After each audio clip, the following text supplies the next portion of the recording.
Jalankan mobil ini secepat yang kamu bisa, Ziz. Atau, semuanya akan terlambat. GLK. Tanpa pikir panjang, aku langsung menjalankan mobil dengan kecepatan yang stabil antara 80 sampai 100. Wawan mungkin lupa jika kami sedang berkendara. Kecepatan yang tinggi akan berdampak buruk jika aku sebagai pengemudi mendapatkan gangguan. Ini kurang cepat, Ziz. Protesnya kepadaku. Segenting apapun kondisinya, keselamatan berkendara nomor satuan. Tidak ada artinya jika kita cepat sampai tujuan kalau kita kecelakaan. Hasilnya akan tetap sama. Kita mati sia-sia. Kamu harusnya mengetahui hal itu kan? Tapi, kamu benar, Ziz. Dia lantas membuang muka ke arah lain. Ketegangan di dalam mobil sangat terasa karena Wawan tidak berbicara sedikit pun sehabis memeriksa bagian belakang tadi. Dia hanya menyuruhku untuk berkendara dengan cepat tanpa memberitahukan alasannya. Kita dalam bahaya, Ziz, dan aku telah menyadari ini. Selang beberapa menit, akhirnya Wawan kembali berbicara dengan nada yang getir dan panik. Ini kali pertama aku melihatnya seperti ini sepanjang perjalanan ini. Pada awalnya, dia terlihat santai dan terlihat dapat menenangkan suasana. Tetapi sekarang, nyatanya dia yang terlihat panik. Apa yang kamu dapat ketika memeriksa di belakang tadi, Wan? Sebenarnya. Tap, tap, tap. Ucapan Wawan terhenti karena mendengar ada sesuatu yang berjalan di atas kap mobil dan itu terdengar sangatlah jelas.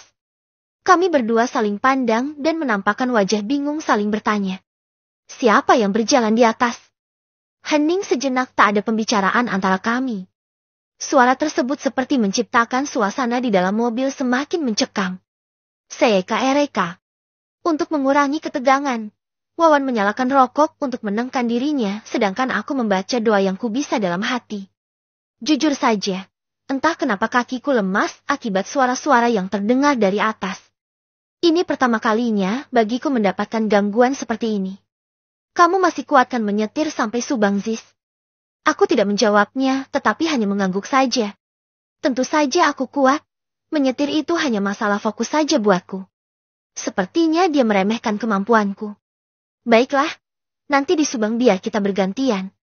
Sepertinya tanpa melihat maps, aku sudah mengetahui tempat tujuan dari jenazah kepala buntung ini. Jenazah kepala buntung? Apa maksudmu, Wan? Tanyaku terkejut mendengar pernyataannya. Aku memastikannya waktu itu. Peti tersebut berisi seseorang dengan memakai jas. Lengkap dengan anggota tubuh yang masih segar dan berbau alkohol. Tidak mungkin sekarang kepalanya hilang. Bagaimana pertanggungjawabannya nanti? Sama seperti Farid, mayat di belakang adalah tumbal dari iblis itu. Sepertinya yang bersekutu dengan iblis ini banyak sekali, Ziz. DGH. Sama seperti Farid. Berarti jerat keluarga Siswoyo benar-benar luas sekali. Aku yakin sekali Wawan tidak mengetahui perihal iblis yang berasal dari sana. Apa yang kamu tahu tentang Farid, Wan? Kamu berjanji akan memberitahuku di perjalanan menuju Subang. Sekaranglah saatnya aku tahu tentang hal itu. Oh iya, kamu yakin ingin mengetahuinya sekarang? Tap, tap, tap. Tiba-tiba terdengar kembali suara orang berjalan di atap. Tapi aku tidak peduli. Rasa penasaranku tentang kematian Farid lebih besar karena kematiannya sangatlah dekat, yaitu di lingkup pekerjaanku. Aku yakin, Wan. Apa yang terjadi? Haha, baiklah. Lagian kita juga sedikit lagi akan keluar tol Subang. Ingat, apapun yang akan kukatakan semoga tidak mempengaruhi fokusmu dalam mengemudi. Ia memperingatkanku. Wawan sepertinya meremehkan kemampuanku dalam mengemudi. Dia tidak tahukah kalau aku salah satu pengemudi terbaik di rumah sakit soal stamina. Katakan saja, Wan, aku sangat siap. BRAK. BRAKKKKK. BRUKKK. Tiba-tiba terdengar suara ribut dari arah belakang sana. Sontak Wawan memejamkan matanya sambil membacakan sesuatu seperti sebelumnya. DAGH. DYMMMM. Ujarnya dengan lantang sambil memukul skat dinding ke belakang. Dan itu berhasil. Suara yang ditimbulkan dari pukulan Wawan langsung membuat keributan itu berhenti. Dia hebat sekali. Aku beruntung kali ini bisa bersama dengannya. Di belakang itu sebenarnya kepala buntung atau anak kecil, Wan? Kenapa mereka ribut-ribut? Haha, kamu sangat lucu sebenarnya, Ziz. Sayang sekali banyak yang menginginkanmu untuk mati. DGH. Ucapannya seperti membuat jantungku berdegup. Banyak yang menginginkanku untuk mati. Perihal apa mereka menginginkanku mati? Memangnya di mana letak kesalahan yang aku perbuat? Apa kesalahan yang kuperbuat sehingga mereka seperti itu, Wan? Tanyaku pasrah. Tidak ada. Kamu memang sedari kecil sudah seharusnya dijadikan tumbal oleh mereka, Ziz. Tapi sayangnya, kamu dijaga oleh seseorang yang aku pun tidak mengetahuinya. Sebuah fakta baru kudengar. Aku sudah diinginkan mati sejak kecil, dan juga ada yang menjagaku. Mungkin itulah pamanku dari ibu yang dibicarakan oleh Pak Joko. Aku cukup tenang. Selain ada yang menginginkanku mati, ada juga yang menjagaku. Lantas apa hubungannya dengan Farid? Tentu saja ada. Seharusnya kamu yang mati saat itu.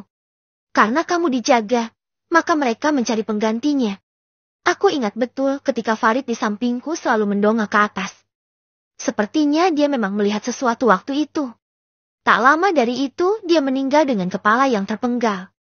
Yang membuatku aneh adalah seorang wanita yang tidak terlihat oleh siapapun bisa memegang kepala dari Farid. Wanita.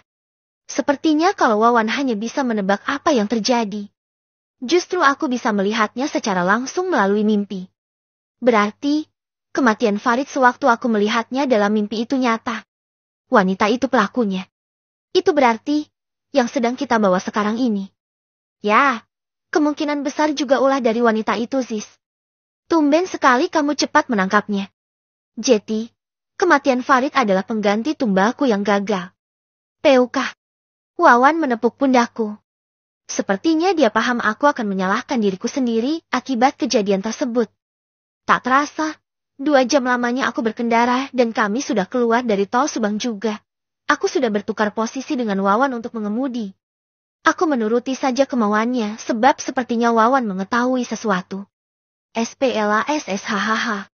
Aku kaget ketika ada sesuatu berwarna putih menyalip kami dari samping dengan sangat cepat.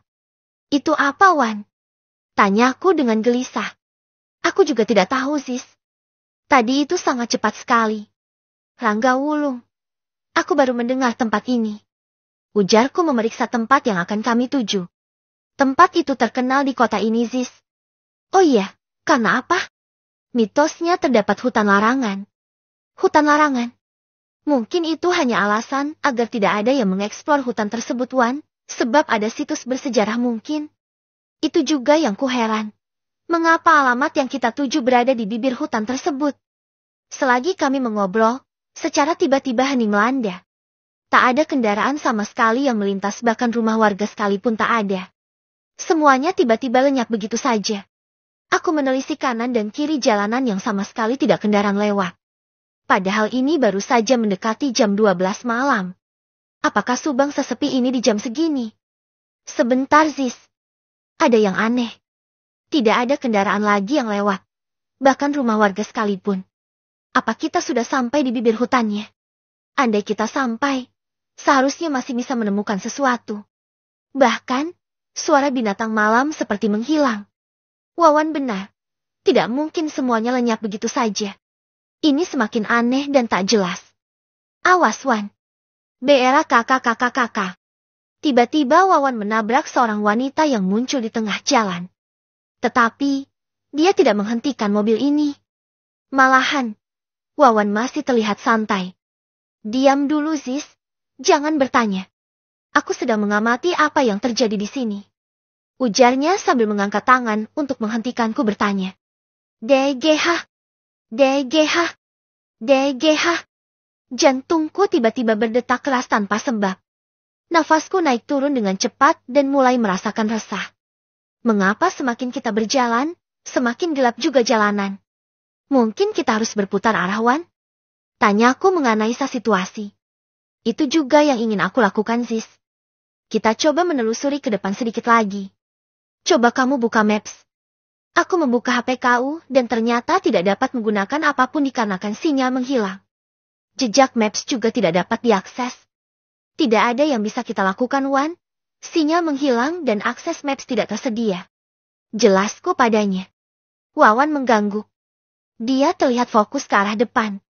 Raut wajahnya terlihat sedikit panik akan keadaan yang menimpa sekarang secara tiba-tiba dan tidak sesuai prediksi. Bera kakak. Ah. Wah. Tiba-tiba seorang wanita menemplok dan menempel di kaca depan mobil. Kami berdua lantas terkejut sambil berteriak. Mobil pun dibanting setir ke arah kanan oleh Wawan. Dan setelahnya kesadaranku pun hilang. Tak lama, pipiku ditampar-tampar kecil oleh sebuah tangan. Perlahan aku membuka mataku dan mencoba mendapatkan kesadaran kembali. Zis. Hi, bangun Zis. Agih, ujarku sambil memegang kepala. Apa yang terjadi, Wan?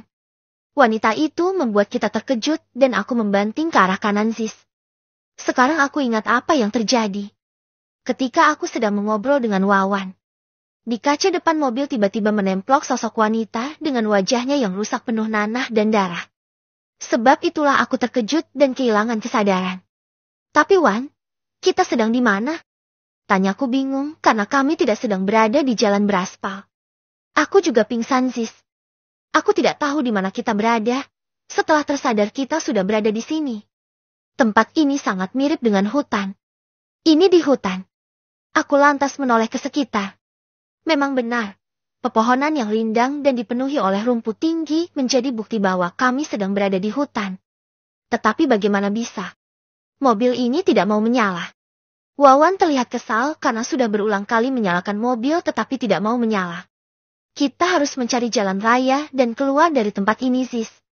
Wawan keluar dari mobil. Aku mengikutinya lantas menyalakan senterku dan membawa keperluan dalam tas. Ini memanglah standar yang selalu dibawa oleh kami sebagai sopir. Di dalam mobil selalu terdapat peralatan darurat seperti senter. Coba aku periksa dulu mesin mobil ini.